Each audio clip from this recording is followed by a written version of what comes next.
8 o 9 minutos de la mañana. Seguimos esperando la conexión del diputado Ángel Alvarado. Ya conversamos con él. Saben ustedes que en Caracas, Venezuela, los problemas del internet son recurrentes.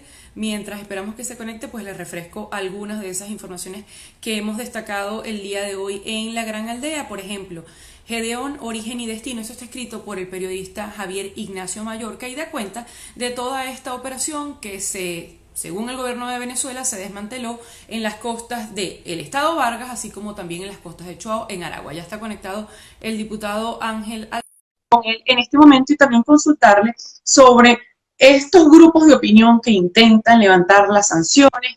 Hay incluso quienes dicen que las sanciones no son solo individuales, sino contra el Estado venezolano. Bienvenido, diputado, ¿cómo está? Muchísimas gracias por atendernos a esta hora de la mañana. Hola, Adrián, un placer.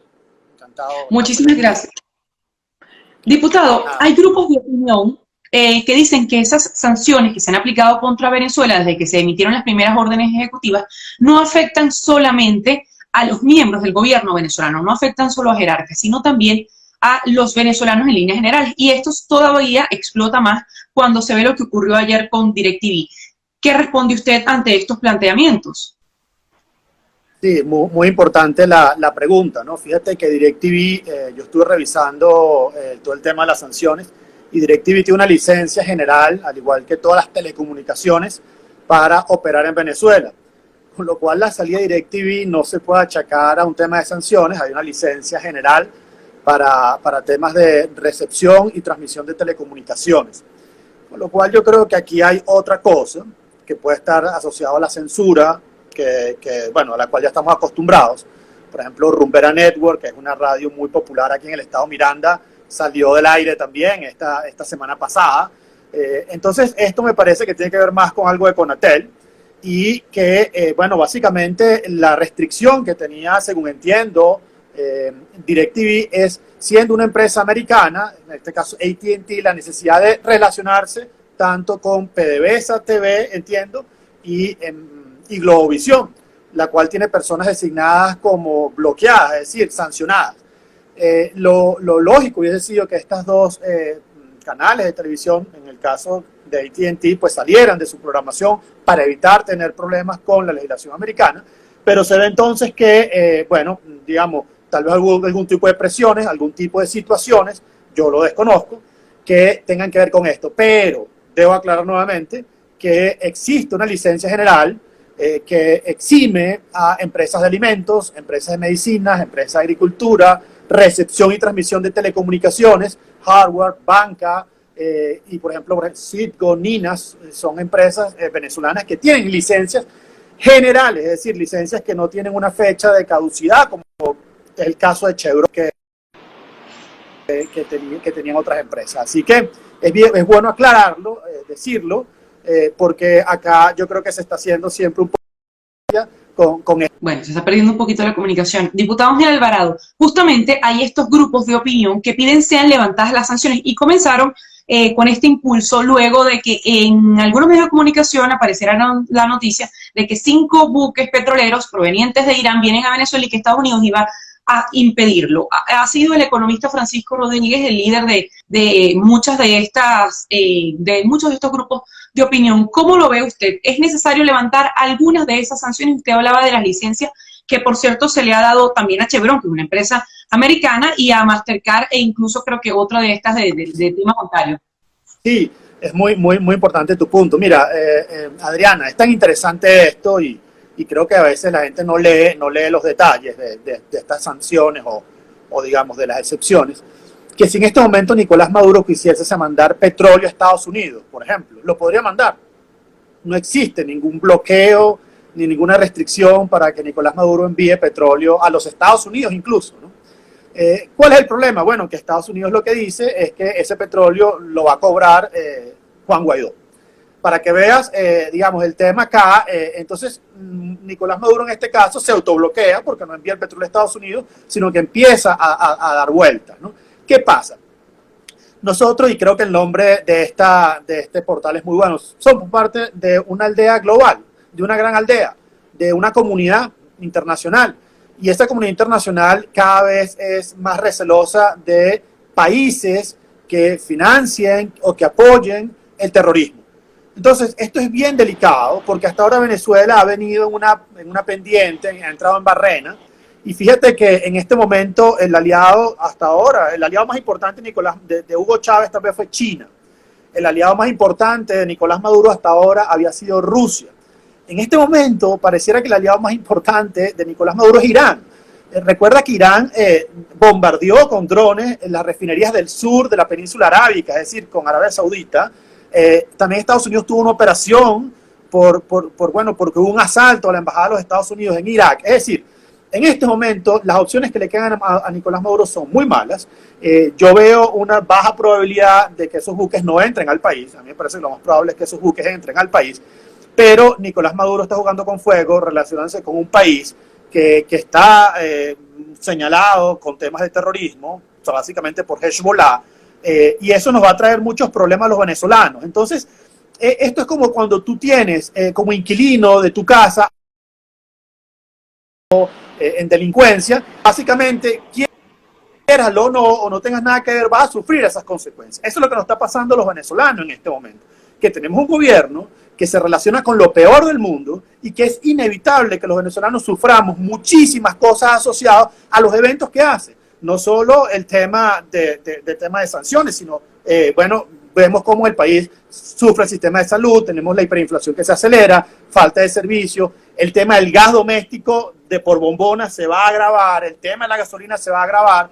Y básicamente a mí me preocupa muchísimo, Adriana, que en este momento Venezuela, según el Fondo de las Naciones Unidas para la Alimentación, Venezuela va camino a una hambruna bíblica, una situación muy grave. La gran amenaza en este momento en Venezuela no es sanciones o este tipo de cosas, la gran amenaza es la pandemia, el COVID. Venezuela no está preparada, Venezuela ha paralizado por completo su economía. Tenemos en este momento 9.3 millones de venezolanos que pasan hambre antes del COVID, y 17 millones que con el COVID-19 van a empezar o están en riesgo de pasar a esa sección de personas que pasan hambre. Es decir, nosotros estamos en una situación sumamente delicada, sin servicios públicos, y creo que ayer el cacerolazo que se sintió en Petare fue tremendo, fortísimo, que se sintió en Katia, y creo que no solo es el tema de DirecTV, que es uno de los temas, es el tema del agua, es el tema del gas, la falta de comida. Por eso en este momento Venezuela es un barril de pólvora.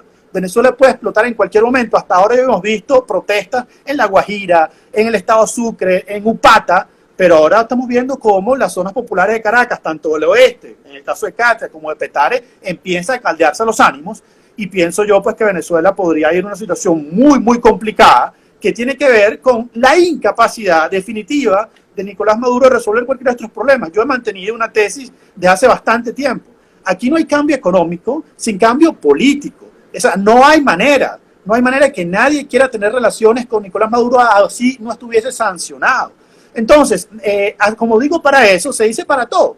Mira, la situación del venezolano va a ir empeorando cada día, sea por Nicolás Maduro y ahora por esta pandemia mundial. Yo estoy sumamente preocupado por esta situación y por eso he promovido desde mi partido, Primero Justicia, que nosotros podamos entregarle un bono de $100 a cada familia venezolana, porque la gente está pasando muchísima hambre.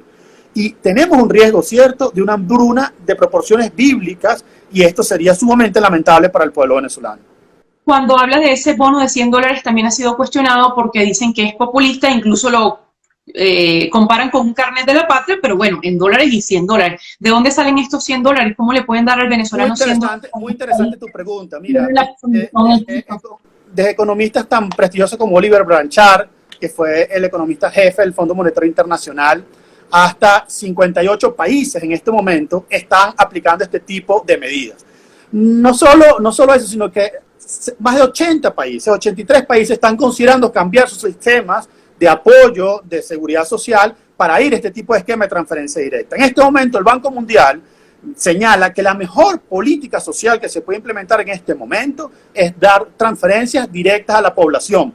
Muchísimos países, en Estados Unidos le dieron $2.400 el presidente Trump a todos los americanos, incluso fuera de los Estados Unidos. En el caso de Perú se está aplicando un bono similar de $150, y en el caso de la CEPAL ha señalado que en América Latina haría falta un bono de unos $115 para enfrentar la pandemia. Es decir, esto es un gran consenso en el mundo académico, en los que hacen políticas públicas, para resolver estos problemas. ¿Cómo se financiaría? Bueno, básicamente el Fondo Monetario Internacional, y allí pues su presidenta ha sido muy clara, ha destinado una gran cantidad de fondos y recursos para atender esta situación, precisamente por el riesgo que presentan países como Venezuela, que pueden pues sufrir consecuencias gravísimas. Ecuador lo solicitó, Colombia lo solicitó, Perú no lo solicitó, Perú fue a los mercados internacionales y consiguió financiamiento a una muy buena posición. Brasil, que tiene un gobierno que bueno, era ultra ortodoxo en temas económicos, en este caso Paul Guedes, que es el ministro de Economía de la Universidad de Chicago, está aplicando planes de mayor gasto. Es decir, esto está lejos de llamarse algo populista. Yo creo que en este momento es algo profundamente necesario, Adriana, y creo que no hemos tomado conciencia los venezolanos, o al menos una parte de la población, de que, bueno, Venezuela está pasando hambre, Venezuela está pasando mal. Yo recibo todos los días llamadas, mensajes de gente de Petare que está sufriendo muchísimo. Y estos días de cuarentena, incluso en bicicleta, he ido a Petare a ayudar a gente, bueno, porque no tengo gasolina, ayudar a la gente para resolver esos problemas que tienen gravísimos de hambre. La gente se quedó sin ingresos. Recuerda que el 90% de los venezolanos no tienen ningún tipo de ingresos.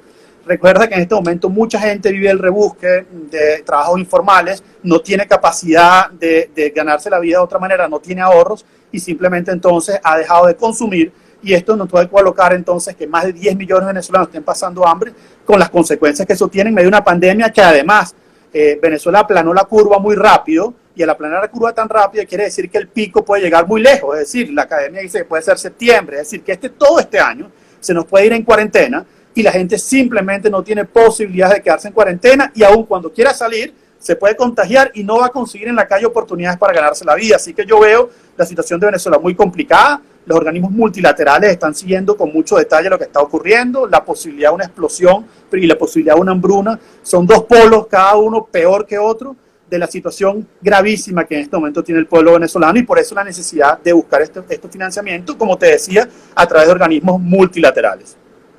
Diputado, usted hablaba justamente de esos cacerolazos que se han registrado todas las noches, que no solo se escuchan en zonas populares, sino en toda Venezuela y en todas las urbanizaciones de Caracas. Y hablaba del efecto explosión. Le estamos leyendo una entrevista en La Gran Aldea de Miguel Rodríguez, quien fuera el jefe de Cordiplan en el 89, cuando se aumenta esos 30 céntimos de la gasolina que, según la historia contemporánea, provoca ese estallido, pero con las condiciones actuales, 24 protestas diarias y la represión por parte de los cuerpos del Estado, ¿usted cree que la gente, con el hambre que tiene, está dispuesta a salir a protestar nuevamente de esa manera? Quiero decir, hay 24 protestas diarias. Sí, mira, yo estaba metido en Petare, he estado en Petare estos últimos días, hablando con la gente, escuchando. Bueno, es mi trabajo y es lo que me corresponde como parlamentario, a pesar de, bueno, de todos los problemas que hay, digo, a veces moverme incluso pues en bicicleta, ¿no? Y la situación de la gente es desesperada. La verdad es que hemos llegado a una situación límite. Y fíjate, ayer hubo una protesta. Los habitantes del barrio 5 de Julio y Fechas Patrias, ¿no?, en general, trancaron la autopista y no se movieron. Y fueron muy vehementes en sus reclamos. Y hubo reclamos muy directos, por ejemplo, a Nicolás Maduro, diciéndole si él tomaba agua de Pocitos. Mira, la gente en Petare toma agua de los manantiales que hay, e incluso de unos pozos que son para nada salubres. Y una mujer le decía a Nicolás Maduro si él tomaba agua de esos pocitos, ¿no? A mí me dolió mucho eso, porque sé lo difícil, lo duro de que, bueno, no solo tienes comida, sino que te puedes morir, te estás muriendo de sed. Cómo la gente está tomando agua de manantiales dentro del barrio que, bueno, que no reúnen las condiciones. De hecho, bueno, hay algunos proyectos que estamos tratando de ver cómo hacemos para explotar algunos pozos allí en Petare para darle agua a la gente. Ahora, a pesar de esa situación, la gente se trancó la autopista. Hace unos días también, que tuvieron 2 días sin luz en Palo Verde, la gente trancó Palo Verde. Es decir, la gente, a pesar del miedo, a pesar de la represión, a pesar de que, como tú bien dices, bueno, hace unas semanas Petare fue intervenido con helicópteros, incluso buscando a un delincuente que no consiguieron y que se llevaron preso precisamente a un dirigente de Primera Justicia, completamente inocente, que además en este momento está hipertenso, anémico, que es una persona mayor, que es completamente inocente, que ha trabajado toda su vida por su comunidad, el que está preso y encarcelado, y los delincuentes están libres. Entonces, a pesar de esa represión que se vio en Petare en los últimos días, la gente no ha tenido miedo y ha salido a la calle. Y creo que, nuevamente te insisto, hay un riesgo importante o de una explosión social que puede generar problemas mucho mayores a los que ya tenemos, y que es un pueblo que está cansado de exigir respuesta y que no se le dé, y que incluso se rían del pueblo venezolano. Diputado, hablábamos al comienzo de esta conversación justamente de las sanciones, y Petróleos de Venezuela ha sido una de esas empresas que han sido sancionadas por el Tesoro norteamericano. ¿Hay grupos de poder haciendo lobby ante el Departamento de Estado para que se retiren también esas sanciones? ¿Hay intereses? ¿Puede el Departamento de Estado, porque también tienen intereses en todos los lados del mundo, pues ceder ante esas presiones? ¿Cómo está el tema de Petróleos de Venezuela y sanciones? Bueno, Petróleos de Venezuela se pueden contratar, yo creo que Maduro se puede contratar el mejor lobista del mundo. Yo creo que PDVSA es una empresa que está sumamente rayada en los Estados Unidos. Las sanciones de PDVSA, bueno, hay sospechas, investigaciones de conexiones con terrorismo, con guerrilla. Es decir, PDVSA no se le va a levantar la sanción, ¿no? Tal vez el lobby más importante que ha habido son las mismas empresas americanas que hacen lobby para lograr licencias, ¿no? Para lograr extensiones. Yo creo que está el lobby de Texas, que es un lobby muy importante, está el lobby de Wall Street, que es un lobby bien importante, y bueno, todos estos grupos, como hacen en Estados Unidos hay mucho lobby, se mueven para evitar sanciones, pero creo que en este momento nadie está pues abogando a favor de PDVSA, y luego ese lobby no se hace en el Departamento de Estado, sino se hace en el Departamento del Tesoro, que es el que al final coloca las sanciones. Ahora, desde que comenzaron estas sanciones y se le han extendido las licencias a empresas como Chevron, ¿cómo ha estado la producción venezolana? Recientemente veíamos las cifras oficiales de OPEP que dice que ya ha caído por debajo de 633.000. ¿Ha afectado ese tema de sanciones la producción o es problema interno el que tengamos niveles prácticamente de que cuando comenzó la explotación petrolera en Venezuela? Mire, es muy interesante tu pregunta, ¿no? Vamos a ver, hasta ahora, digamos, Maduro ha sido muy hábil, y eso hay que reconocerlo, evadiendo sanciones, buscando alternativas, triangulando, consiguiendo dinero en efectivo, metiendo dólares en efectivo en la economía, consiguiendo nuevos mercados, ¿no? Por ejemplo, el mercado asiático, Singapur, Malasia, fue un mercado que, bueno, es nuevo para Venezuela, y que ahí fue a terminar gran parte del petróleo venezolano. Y esto es bien importante pues decirlo, que el año 2019 yo creo que el régimen fue muy hábil evadiendo todas estas sanciones, ¿no?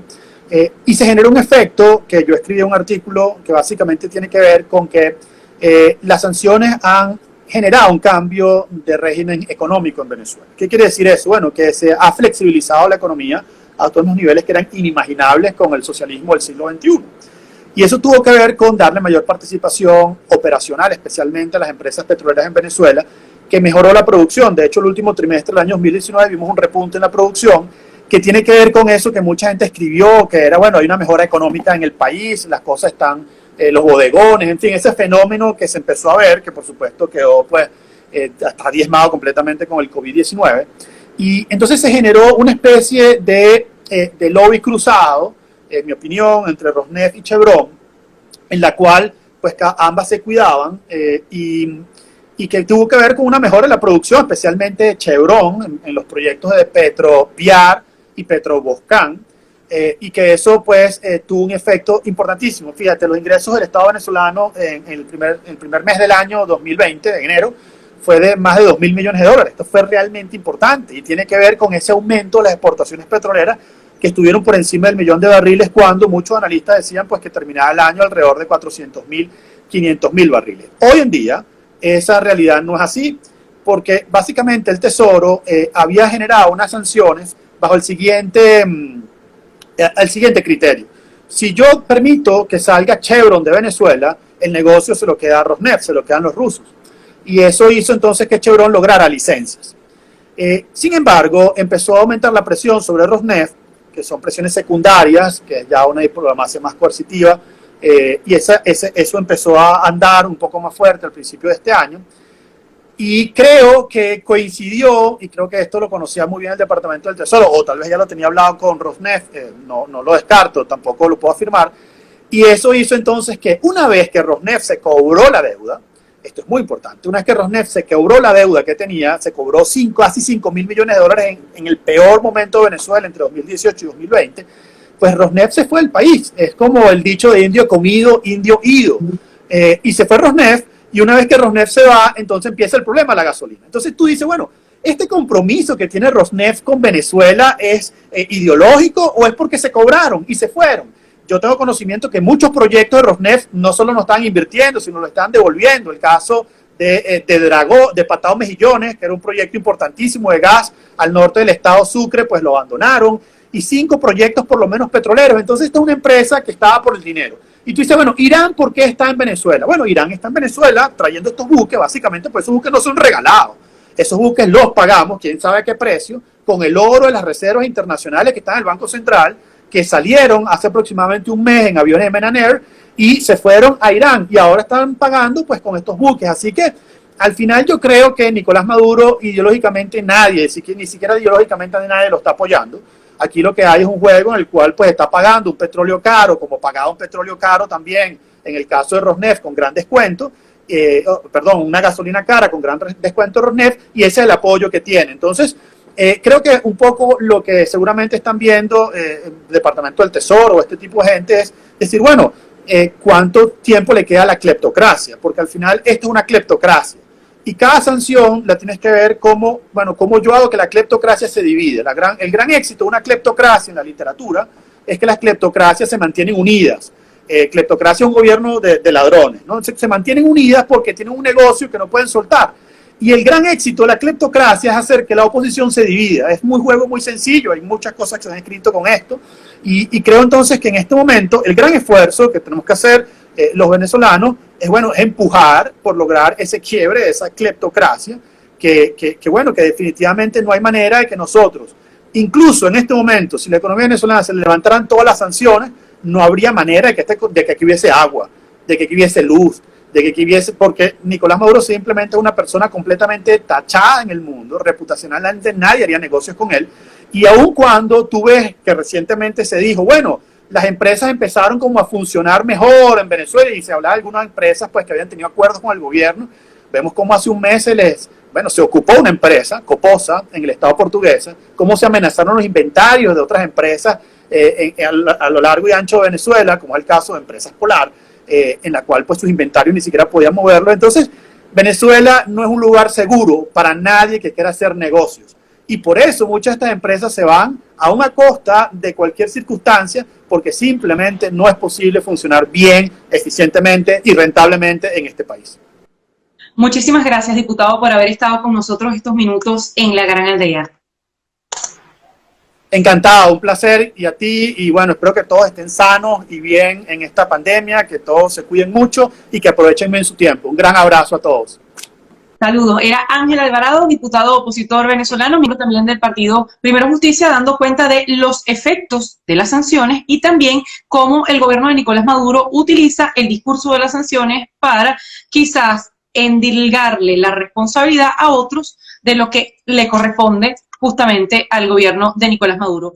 Son las 8:57 minutos de la mañana en Caracas y les habíamos dicho que hoy vamos a tener 2 conversaciones. La primera que ya tuvimos con el parlamentario Ángel Alvarado y ahora vamos a conversar con Luis Carlos Díaz. Él es periodista especialista sobre todo en temas de tecnología, temas cibernéticos. ¿Por qué? Por esta decisión de haber dejado Venezuela de DirecTV. Aunque el ejecutivo representado por Nicolás Maduro intenta hacer ver esto como una decisión que es consecuencia de las sanciones, la realidad es que esto lo provoca el que Globovisión y PDVSA sean unos canales que están sancionados por el gobierno de los Estados Unidos, es decir, sus miembros.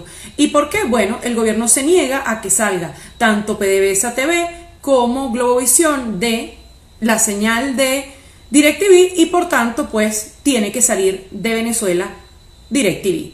Pero ya vamos a conversar con Luis Carlos, quien se acaba de conectar para compartir la pantalla con él y que nos cuente él, con su experiencia, para los venezolanos a partir de este momento. Es decir, la mayor cable operadora, en este caso no es cable, la mayor proveedora de sistema de Venezuela, pero ahora la opción le queda el resto de las cable operadoras tienen capacidad para comprar el mercado que dejó DirecTV y monopolizarlo. Buenos días, Adriano, un abrazo gigante y el montón de gente que se está conectando. Gracias por la invitación a la Gran Aldea. Mira, la situación es que DirecTV tiene 26 años de historia, 2 millones de suscriptores, que hay que verle la cara a eso, y una penetración multiclases y nacional que nadie en este momento puede absorber por completo. ¿A qué me refiero? Que una ventaja de la televisión satelital sobre la de cable es que no necesitas la infraestructura de romper calles para poder hacer pasar un cable o pasar por arriba para poder llegar a las casas. Esa malla no la tienes que hacer porque el satélite llega, la antena satelital llega a cualquier parte.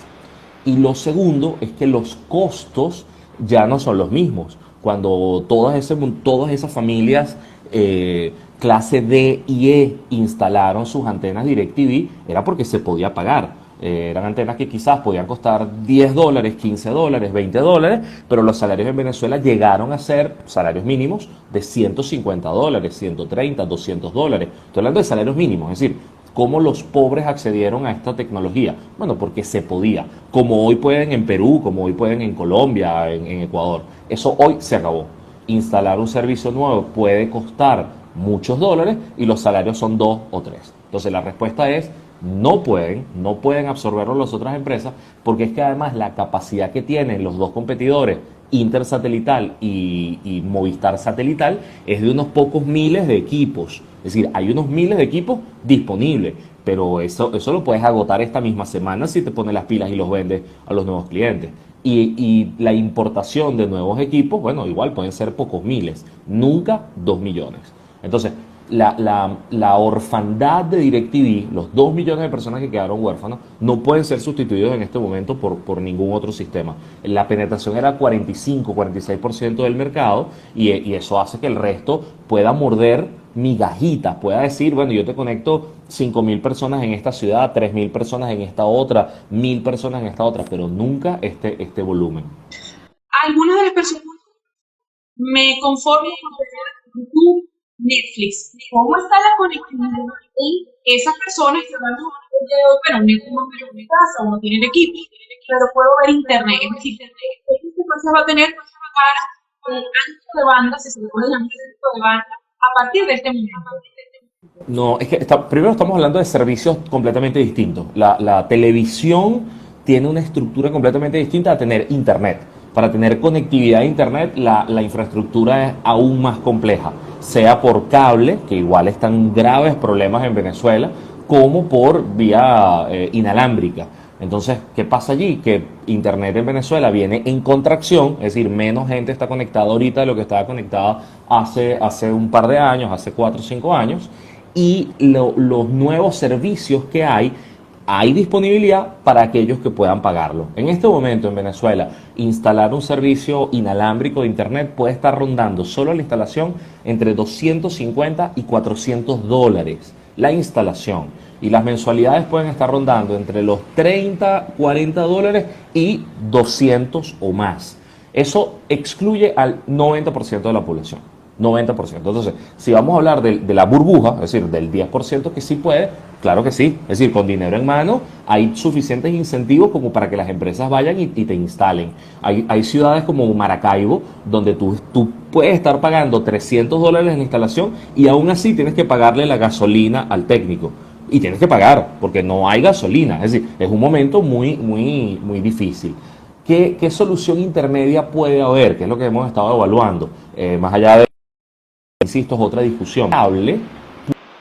Pueden extender, pueden ampliar esa red un poco hacia los vecinos. Ahí habría que diferenciar entre sistemas piratas, que no es lo ideal porque quiebras la infraestructura al final, y los sistemas que necesitan decodificadores. Por ejemplo, Inter, tú puedes lanzar el cable donde tú quieras, pero en cada punto de televisor tiene que haber un pequeño decodificador. Bueno, hay suficientes decodificadores, hay posibilidades de reparar los que están dañados. También hay que pensar en economía de escasez. Esa es la solución que veo que está más a la mano, pero igual no hay capacidad de absorber a todos los que quedaron excluidos ahora. Yo no sé por qué tengo un eco, pero ¿Qué pasa con los que deciden ahora me voy solamente a la señal abierta? Adriana, voy con ejemplos concretos. Globovisión, que es un canal, pero que no le recomiendo ver a nadie, pero bueno, está allí. Tiene una antena en Caracas, una antena en Valencia, en Maracaibo y en Barquisimeto. Eso es todo. Es decir, Globovisión es un canal local. Y no es que es una antena para toda Caracas, es una antena para un sector de Caracas. Sin televisión por cable y sin televisión satelital, Globovisión no se ve. Las más grandes, BTV y Venevisión, tienen una cobertura nacional, no total, pero interesante, más grande. Pues te cuento qué pasa. La señal salía de Caracas por señal abierta, con su antenita de bigote, a una antena, pero que estaba recibiendo señal del satélite Simón Bolívar. Ese satélite murió. Hace ya 2 meses, el gobierno se desentendió de él, no asumió los costos y los errores, porque eso tenía vida útil hasta el 2024, lo dejaron morir, lo hicieron mal. ¿Y sabes por dónde llegaba la señal? Por DirecTV. Los medios bajaban la señal de DirecTV, la disparaban a su antena local y eso llegaba a las señales en distintas ciudades. Eso desde ayer no está funcionando. Y los canales tampoco te están diciendo dónde sí, dónde no. Es la gente la que lo está notando. Basta que vayas a los valles del Tuy y ya Televen no se ve. Es decir, Televen no sale del Valle de Caracas. Tendrías que tener otras antenas en otras ciudades. Entonces, no, la televisión abierta no es una opción para todos, es muy pobre, serían 2 o 3 canales, así que sería como retroceder a 1990. Me siguen diciendo que llegue como Luis Carlos, en el caso de licencias para extender servicios, acercar, ¿cómo pasó con DirecTV? ¿Me puedes repetir, por favor? Te decía, ha habido licencias para extender servicios tipo Mastercard o la petrolera Chevron. ¿Qué pasó con DirecTV? ¿Has tenido información adicional de que hubo presión para que saliera? Es decir, DirecTV podía seguir operando con una licencia. ¿Qué pasó? A ver, lo que hubo fue un preaviso. Se dijo el año pasado que tenían que corregir porque la OFAC había sancionado a Gorrín, al dueño de Globovisión. Y ellos tuvieron un año para hacer cambio de dueños, para venderlo, para ponerse en orden. No hicieron nada, no hicieron nada. Lo que se hicieron fueron los locos. Y lo único que hizo Conatel fue presionar aún más a DirecTV amenazándolo de que si sacaban de la grilla a esos canales, bueno, no podían seguir operando en Venezuela. Entonces, en ese choque de fuerzas entre Conatel, que localmente puede apresarte a la directiva, incautarte equipos, cerrarte la empresa, y la justicia de Estados Unidos, que puede sancionar a AT&T por transar con un país que tiene estos problemas, bueno, al final la solución es no se opera más. Porque el trasfondo, o sea, la otra discusión acá es que DirecTV Venezuela no era rentable para AT&T en su actividad económica del último año. Venezuela representa algo así como el 1 o el 1.5% de todo el presupuesto. Entonces, esos 2 millones de usuarios venezolanos de verdad no reportan. Yo creo que el promedio debería ser algo así como $2 reporta cada usuario venezolano, cuando en otros países te puede reportar 15, 20, $25. Entonces, esta situación o la cerraba AT&T o la cerraba Conatel o la iban a cerrar las matemáticas en algún momento, porque la empresa aguantó por terquedad, porque bueno, la gente que trabajaba aquí era demasiado buena y comprometida, pero cobrando en bolívares y con tarifas controladas era muy difícil la operación. Decías también que el resto no tiene la oportunidad de ocupar ese mercado. ¿Sabes si están haciendo trabajos para poder ampliar al menos su oferta? Todos van a intentar morder lo que puedan. Es decir, si yo soy la empresa X, Luis Carlos HD, y yo tenía ahí para 1.000 antenas para vender mi servicio, bueno, esas 1.000 antenas voy a tratar de venderlas este mes y ganar lo que pueda con eso. Pero son 1.000 antenas, no son 2 millones. Pensar que alguien va a comprar antenas y meterlas en un container es muy difícil en este momento. Los costos son altísimos y luego vas a vivir la contracción de mercado. Yo puedo traer equipos nuevos como operador, como cablera, lo que sea. Yo puedo traer equipos nuevos, pero ya no hay gente que me los pague. No hay una mayoría que me pueda pagar $50 el costo de instalación de algo. No lo hay, Adriana. O sea, 90% de la población de Venezuela no tiene ahorros, no tiene ingresos dolarizados suficientes para darse este lujo. La televisión por cable es un lujo en muchos países, es un lujo que se abarató, por fortuna, pero en la economía venezolana estaba subsidiada, estaba regalada en las tarifas básicas. Y eso está muy bien porque le permitía a la gente no ver cadenas, que creo que es un gran regalo. Le permitía a la gente oxigenarse, ver otras cosas, pensar otras cosas. Le permitía a los niños ver miles de canales. Yo tengo una solidaridad tremenda como niño de pueblo criado por la televisión. Una solidaridad tremenda con chamos que hoy no tienen otra oferta, que tienen el televisor apagado y que tienen que ver películas que han visto 10 veces. Este, pero no hay una solución fácil a esto, ni en el corto ni en el mediano plazo, y mucho menos en cuarentena y con hiperinflación. Económicamente va a ser difícil. Las otras empresas van a vender servicios, pero para los pocos que puedan pagarlo. Tú decías el tema de Globovisión y Caracas, pero el resto también de las televisoras nacionales tienen problemas en el interior. Sí, claro, claro. Te hablé de los grandes, los chiquitos, olvídate de los chiquitos. Es decir, la antena de TVs, las antenas que se las quitaron a RCTV, las antenas de Ávila TV, de Vive TV, de Vale TV, estos un montón de canales no tienen alcance nacional. Basta que empecemos a llamar a nuestros amigos en el interior y ver si aquí se ven 2 canales o 3 o 4, pero eso es todo. Perder los paquetes de decenas de canales que había es doloroso y además es insustituible. Porque fíjate también qué pasa, y por eso diferencio televisión de internet. La televisión es para sujetos pasivos, o sea, gente que espera que le emitan información, oye, que pones tu canal de fútbol, hay fútbol, pones tu canal de novelas, hay novelas. Internet es para el activo, es para el que busca, es para el que sabe qué va a ver o va a hacer zapping digital a ver qué lo sorprende en YouTube, pero son 2 actitudes distintas. La televisión acompaña, Internet no. En Internet tú activas, tú haces cosas. Entonces, ese acompañamiento es el que la gente resiente. El que está allí como guardería, el que está allí como compañero de la tercera edad, el que está allí mientras haces labores domésticas, todo eso se perdió. Y es duro. Luis Carlos, mitos alrededor de esta decisión que se han escuchado ayer, ¿cuáles son falsos? Una parte es triste porque es la parte de negación dentro del duelo y otra parte de verdad que es risible. Esta cosa que sí, apaga el decodificador, dale 5 vueltas, ponle la penca de sábila, préndelo y él se activa. No, es un sistema que se ha ido apagando, que en algunos casos va a ser paulatino, algunos servicios HD se apagaron primero, algunos decodificadores viejos quedaron activos, pero no, o sea, no es que hay una trampita donde le metes un gancho de ropa y él ¡pum! Va a agarrar una señal. Entonces, no, esa leyenda urbana de apagar y prender, eso así no funciona. Eso no funciona, y si alguien tiene acaso todavía su servicio activo, bueno, enhorabuena, felicidades, pero en cualquier momento se va a cortar. La segunda leyenda es que esto podemos empezar a recibir señal de Colombia. No, es decir, técnicamente el satélite es el mismo y geográficamente pudiésemos llegar. El problema es que para tener el servicio colombiano tendrías que contratarlo y pagarlo en Colombia. Tendrías además que renunciar a la atención técnica, a las garantías, porque ningún técnico colombiano va a venir a nada, a resolverte nada.